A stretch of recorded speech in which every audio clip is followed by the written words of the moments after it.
The Gurkha Welfare Trust. Samachara, issue number 72, autumn 2025. In this edition, we will share how Gurkha widow Laila Kumari has started a new chapter with a brand new earthquake-resilient home. We'll talk about how we are improving health, hygiene and sanitation with our water projects across Nepal. You'll hear about how a new school is helping to improve education for hundreds of children and how hard it can be for us to reach these projects and our vulnerable veterans, especially during monsoon. We will bring you the heartwarming story of how one young life was transformed by our recent medical camp, as well as news from the brigade and a fabulous fundraiser update. But first, a message from our CEO. As you listen to this, the team in Nepal are contending with the annual monsoon. Although our construction projects pause in the rainy season, there is no let-up for our outreach teams.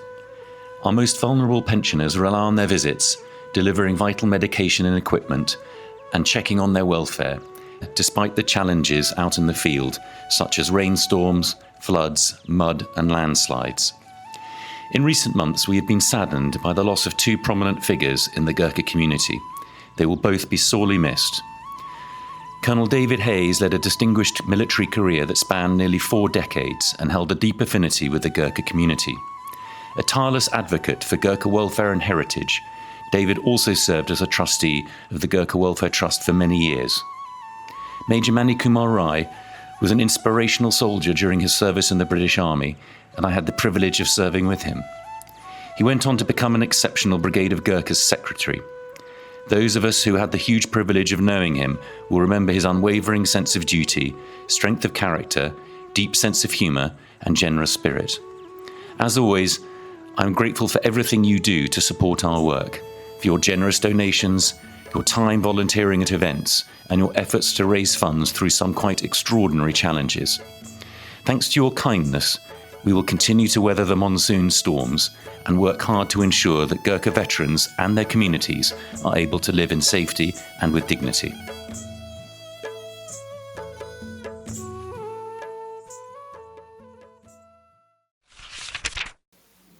A new beginning in the hills. Laila's journey to a safe new home. High up in the hills of western Nepal, around 3 hours northwest of Pokhara, lives Laila Kumari Gurung, a proud but humble 92-year-old woman with a life story that reaches back to the days of the Second World War. Her quiet village lies along a dirt road. This is where she has lived for most of her life, and this is where the new chapter recently began. Laila Kumari is the widow of late rifleman Gun Prasad Gurung, a Gurkha soldier who served in the 1st Gurkha Rifles during World War II. After joining the army, Gun Prasad fought in some of the harshest terrains of the northwest frontier, in places like Chaman, Bandhu and Rajmukh, at the time along the border between India and Afghanistan. He used to talk about the conflicts that he was deployed to. He spent many days in the bunkers, eating and sleeping there. Although Gun Prasad came back home safely after the war, life after his return was not easy. He told me that he was not going back to the army. He had some medals, but I don't know where they are now. There was no steady income, and life was difficult for us with so many children. Food was barely enough. We ate what we cultivated in the field. Together, they raised 4 sons and 7 daughters in their hillside village. But time and hardship brought sorrow. The second eldest son died, and the 2 youngest sons have vanished. They went away from home and have never returned. I don't think they will ever come back. Now, only her eldest son, John Bahadur, remains close by, working as a farmer. Laila Kumari lives with one of her grandsons and his family. For many years, they have lived in an old, crumbling house made of mud, stone, and wood. It was unsafe, especially during the monsoon rains, and even a small tremor could have reduced the house to rubble. Despite the dangerous condition of her home, she refused to move in with her son. My elder son has a house next to mine. but he also has a large family. I did not want to burden them. I wanted to stay in the house my husband built. A team from the nearest area welfare centre visited to assess repairing the house, but it was too unsafe. So they offered to construct a new earthquake-resilient home with 2 bedrooms, a kitchen and a bathroom. At first, it was difficult to convince Lila as her old house was more than just a shelter. It held her memories and her past. Finally, after a visit from our field director, Johnny Fenn, she agreed to the build. Johnny commented, "This is a really interesting one today. We've come up to just outside Gandruk, not that far from Pokhara, but still about 3 hours drive. And the lady here, who is 92 years old, was married to a Second World War Gurkha. She lives in this house which is absolutely falling apart, but she doesn't want us to knock it down to build her an earthquake-resistant house because her husband is here and her memories are here. So we're trying to work out if there's a way. I mean, I think it's got to come down structurally. It's falling down. Half of the house is missing anyway. So she's just really sleeping in one room. But we've got to try and find a way where we can perhaps incorporate some of the old wood in a new earthquake-resistant house. the new home is now complete and Lila is very happy. He told me that I should build a new house. So I agreed. I'm now in a new home. Although the old house had to be knocked down, the new house is in the same place. So I can still say my home is where my husband once built it. For Lila Kamari, it is not just a home. It is a gift of safety and peace. I like the new house very much. Even if I die, my grandchildren will be able to live in this safe house. The Gurkha Welfare Trust also provides Lila Kamari with a monthly pension, which is directly deposited into her nearby bank. Although it is not enough for all of us, it means a lot to me. The GWT team visits regularly, brings me medicines for my blood pressure and stomach problems, and checks how I am doing. I never feel alone. I want to thank the supporter for the help. Dhanyavad. Hygiene and sanitation in Nepal, a path to better health. Nepal faces significant public health challenges, particularly in rural areas. Many of our veterans and widows live in communities with inadequate access to clean water, poor sanitation facilities, and limited awareness of hygiene practices. In some villages, even hand washing with soap is uncommon. All these factors contribute to the spread of waterborne diseases such as dysentery, which pose serious health risks, especially to young children and the elderly. We have been delivering clean water to Nepali villages for over 40 years. These projects are not just about the infrastructure of pipes, tanks and tap stands. They are also grounded in the belief that access to clean water must go hand in hand with robust sanitation and hygiene practices. The community is involved in every aspect of the water project, with village hygiene promoters acting as role models and peer educators, spreading awareness about good hygiene practices. We promote the hygienic use of toilets and demonstrate good hand washing techniques. Households are encouraged to wash utensils with clean water and soap and to dry them on raised racks that prevent contamination from animals and dust. Villages are supported in establishing waste disposal systems to manage domestic wastewater and rubbish. This includes composting organic waste and the construction of a waste pit and soak pits. Members of the Community Water User Committee are trained to maintain the tanks, pipes and tap outlets. They ensure regular cleaning and testing of the water supply to ensure it has not become contaminated. The Gurkha Welfare Trust recently completed a water project in Kushuar, installing a tap stand for each of the 53 households in the community. As part of the project, the Village Water User and Sanitation Committee organised a village-wide campaign to maintain clean open spaces, village paths and public institutions. Committee members shared their experiences. We were unaware of these things before, but now we follow the hygiene practices and understand that health is wealth.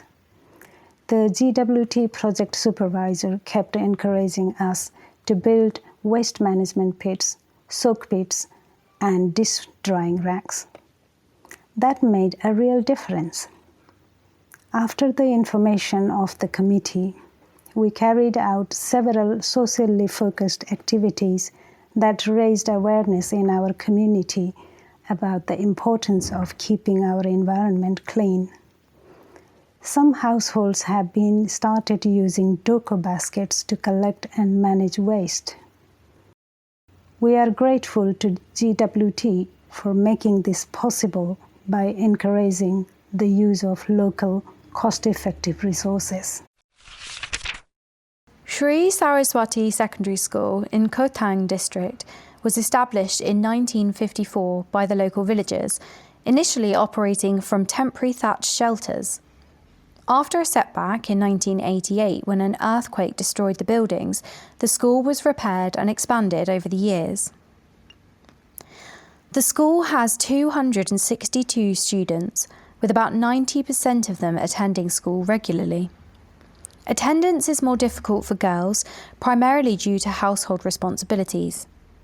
On average, students have to walk about an hour to attend school, although for some the journey is as long as 2 hours each way.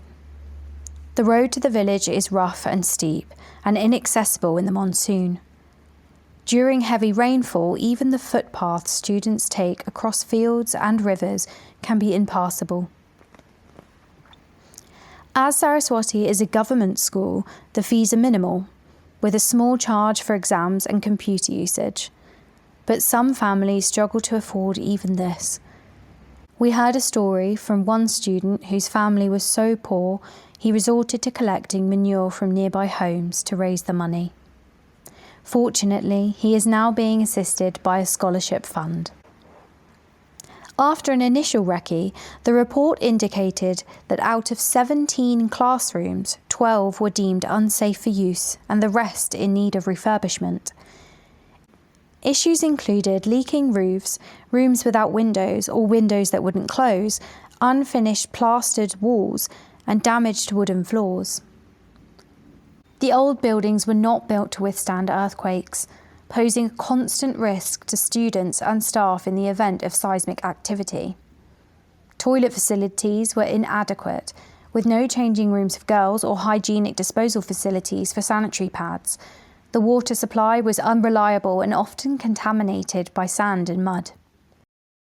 Head teacher Mrs. Sital Rai explained, We face significant challenges. The poor learning environment, including issues with classroom conditions, lack of proper windows, and insufficient roofing, negatively impacts student willingness and ability to study. These conditions also affect our academic performance. The GWT project will have a profound impact on our project.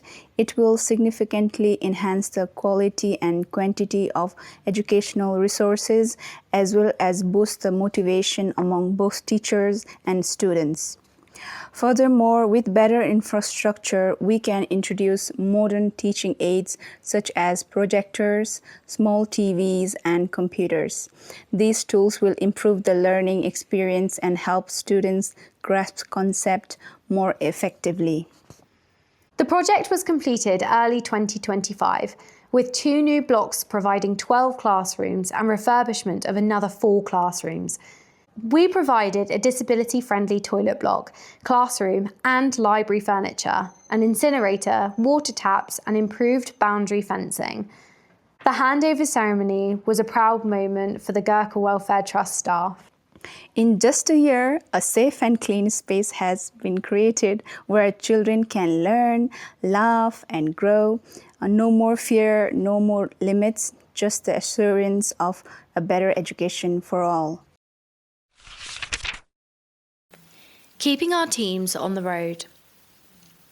Captain Kedar Rai was born in Hong Kong and raised in Bamrang, Khotan, eastern Nepal. He moved to Kathmandu to pursue higher education, though fate took him on a different course, a distinguished military career in the British Army. Kedar enlisted into the Brigade of Gurkhas in 1988, and after completing basic training in Hong Kong, he joined the Queen's Gurkha Signals as a telegraphist operator and subsequently as a systems operator. He progressed steadily through the ranks, attaining Warrant Office in 2004 and receiving a commission in 2006.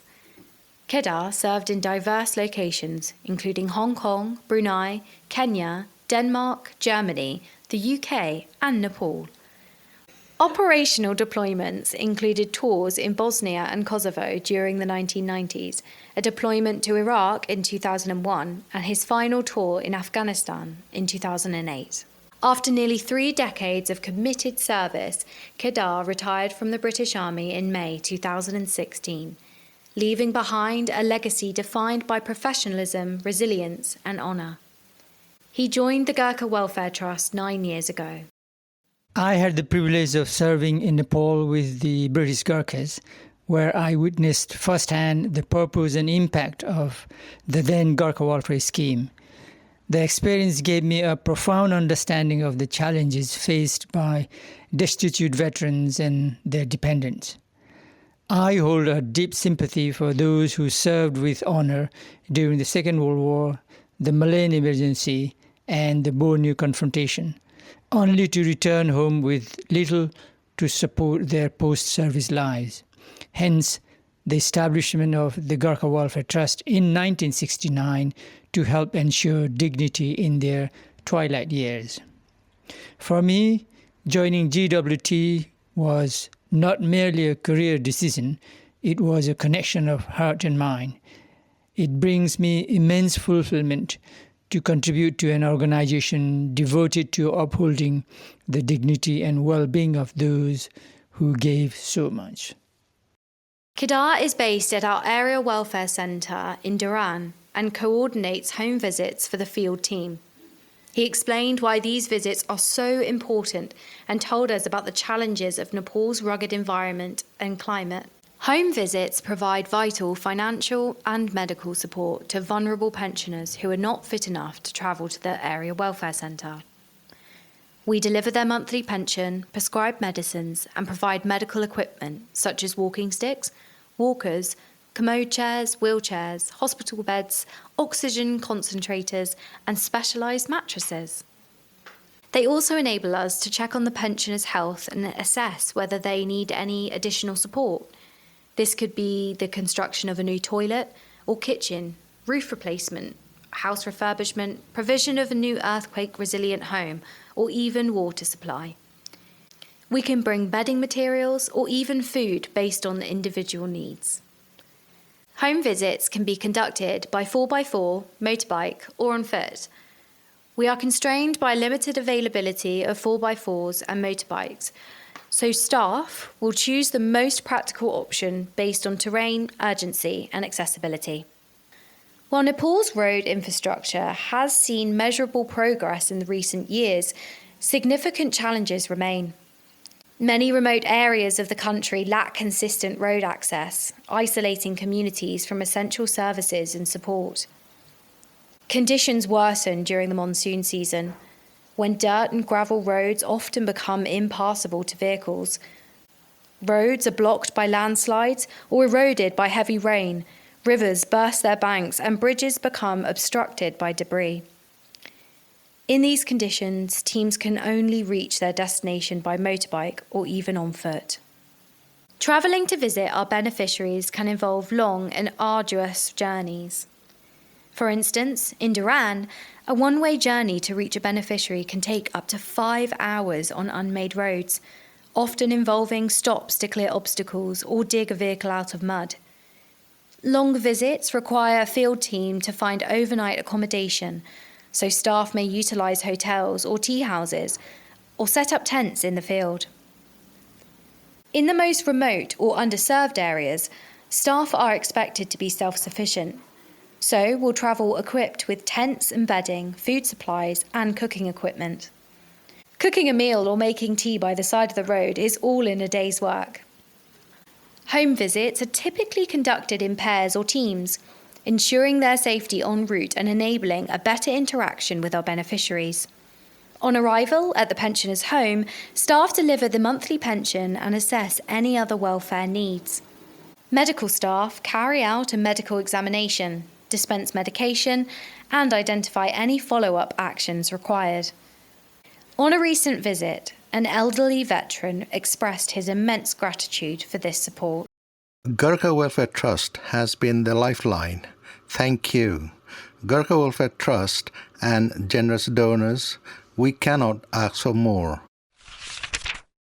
News from the Brigade. This June marked a proud step forward for the Brigade of Gurkhas, as the first batch of Gurkha artillerymen arrived at Lark Hill and were presented with their new cap badges and berets. The King's Gurkha Artillery becomes the 7th cap badge of the Brigade of Gurkhas. With the Colonel of the regiment for the King's Gurkha Artillery, Brigadier Charlie Harmer, receiving the salute, this marks another step on a fantastic journey together. The Colonel Brigade of Gurkhas also attended the event to present the new cap badges and congratulate the Gurkhas who have been transferred from the other parts of the brigade. There are initially 80 personnel in the King's Gurkha Artilleries, 6 officers and 74 other ranks. King's Gurkha Artillery will grow to form other batteries over the next 3 to 4 years.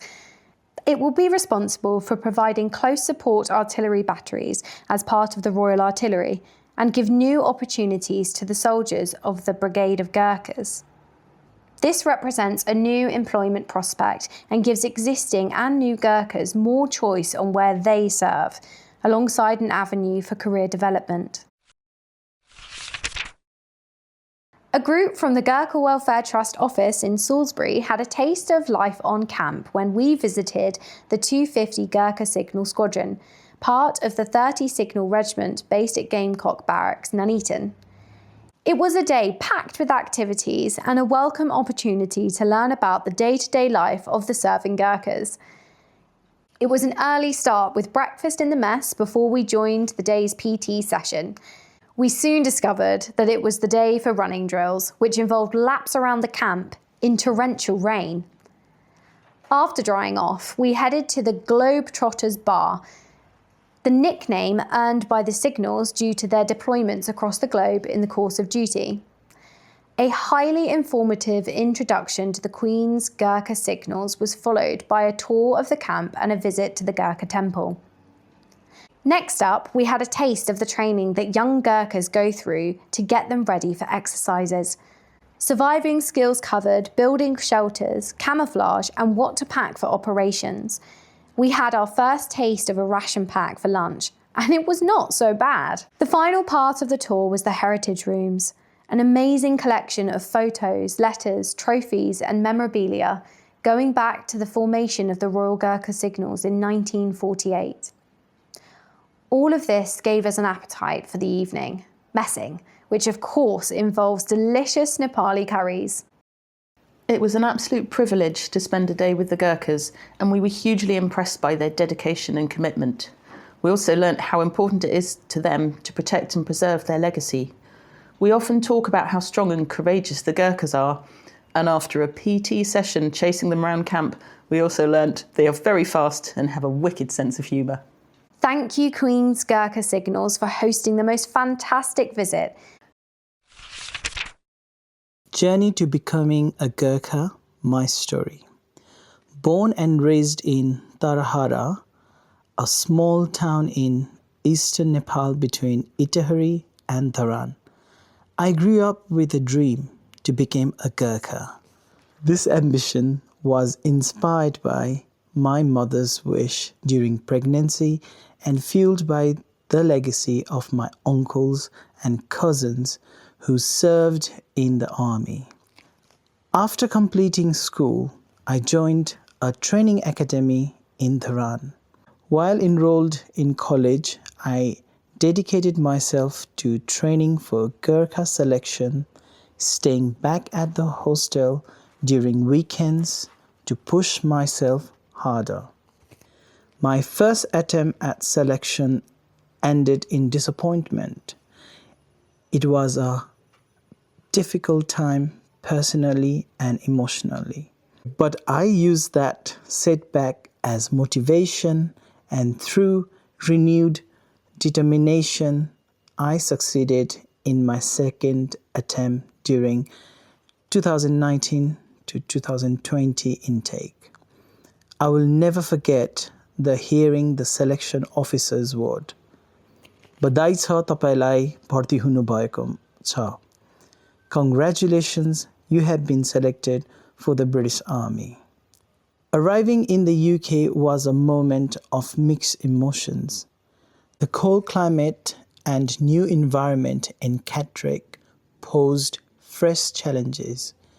9 months of demanding training taught me resilience, teamwork, and professionalism. The bond with my numberies, forged through hardship and shared experiences, remain one of the most treasured memories. After passing out, I joined the Queen Gurkha Signals during the COVID pandemic.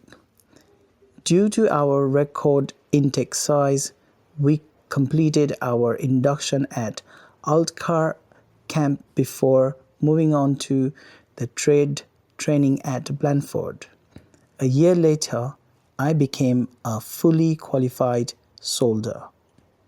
In 2022, I received my first posting to 250 Gurkha Signal Squadron, supported by experienced colleagues and a strong chain of command.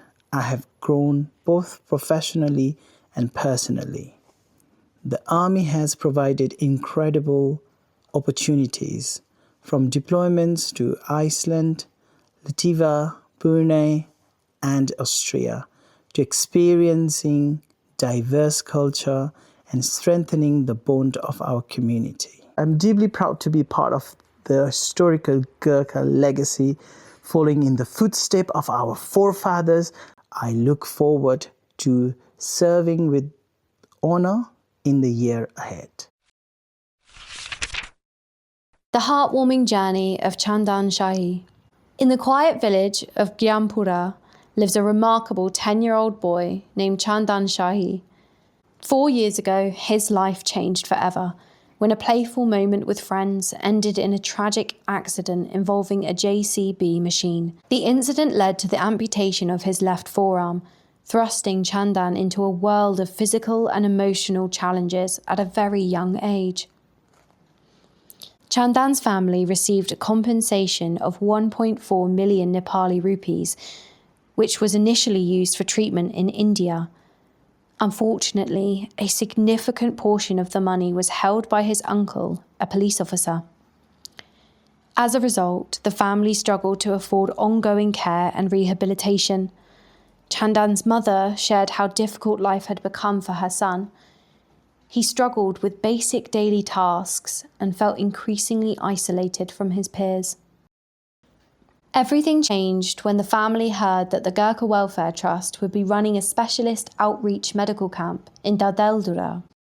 For Chandan's mother, it was a moment of renewed hope that her son could receive treatment that would give him back some independence. The Gurkha Welfare Trust medical camp followed a well-organised approach. Before the main camp in January, a team conducted an initial assessment to understand the needs of people with disabilities in the local area. Chandan attended the camp, where the rehabilitation team carried out a detailed consultation and prosthetic measurement, recognising his potential to regain mobility and return to a more normal life. A follow-up fitment camp was held in March, and on the second day, Chandan received his artificial limb. The joy on his face was unmistakable. Hope had finally become reality. With the guidance of the rehab team, he began learning how to use his new arm. Chandan soon got used to his exercises and was thrilled with his new abilities. At home, he is continuing the rehabilitation exercises and is gradually regaining his independence. The rehab team continues to monitor his progress through telephone consultations, ensuring he can reintegrate into daily life and reconnect with friends. Chandan's journey is a powerful example of how specialised medical support can dramatically change lives and overcome physical disabilities. Chandan's transformation not only gives hope to his own family, but also serves as an inspiration to others in similar situations. And finally, some news from our inspiring fundraisers. A hardy team of employees from Softcat took part in the monumental 100-kilometre walk around the Isle of Wight in June, raising funds for the Gurkha Welfare Trust. The group of 22 walkers with 8 support crews set off at 7:45 a.m. on Saturday, 14th of June. I had definitely underestimated the difficulty of this event, with 30 hours of walking through the day and night, working as a team, overcoming injuries, all whilst navigating overgrown diversions due to coastal erosion in the dark. A huge respect for everybody who participated and big thanks to the support crew who set up regular checkpoints, providing our food, drinks and bandages to wrap up our feet. It just wouldn't have been possible without you all. The team walked through the night, reaching their goal of 100 kilometres in 30 hours and 37 minutes and raising an incredible £6,815 for the Trust. Gurkha Welfare Trust super supporter Jim Morton laced up his walking boots again to take on a new and gruelling challenge this summer. On 9th of June, Jim set off from Edale in Derbyshire to walk 281 miles along the Pennine Way with just 16 days to raise money for the Gurkha Welfare Trust. Jim's plans were to complete the epic trek with his old shipmate Steve Hobbs. However, due to injuries sustained on the first leg of the journey, Steve was unable to continue. Undaunted, Jim battled on alone, loaded up with his tent and supplies so that he could camp overnight along the way. It was no easy journey, with Jim starting off in chilly, damp weather, then scorched by a heatwave. Walking over 20 miles most days, the route took Jim through stunning scenery, up steep hills and along rocky paths. Digging deep after the final night in a mountain rescue hut, Jim reached the end of his journey on the 24th of June. Jim originally set himself the challenge of raising £50,000 for the Trust in 2021, and despite reaching his target in December 2024, his epic fundraising efforts continue. Well done, Jim. Thank you all for listening. We hope you have enjoyed this edition of Samachara.